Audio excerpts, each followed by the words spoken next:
కారంపూడిలో TDP ప్రచారానికి వెళ్తున్న ఓ సంస్థ ఉద్యోగుల బస్సును ఆపివేసిన ఎన్నికల అధికారులు. ఇక పూర్తి సమాచారం మేరకు విశాఖపట్నం నుంచి మాచర్లకు ఓ సంస్థ ఉద్యోగులు టీడీపీ తరపున ప్రచారం నిమిత్తం వస్తుండగా బుధవారం సాయంత్రం 4 గంటల సమయంలో పల్నాడు జిల్లా మాచర్ల నియోజకవర్గం కారంపూడి పట్టణ పరిధిలో పోలీస్ స్టేషన్ వద్ద వారు ప్రయాణించే బస్సును ఎన్నికల అధికారులు తనిఖీ చేసి వారిని ఆపివేశారు.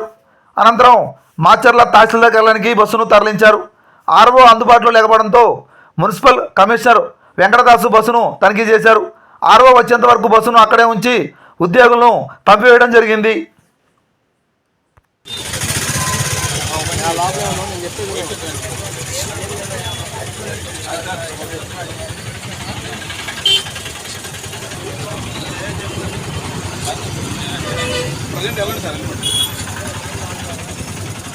మనోళ్ళు వెళ్తున్నారు.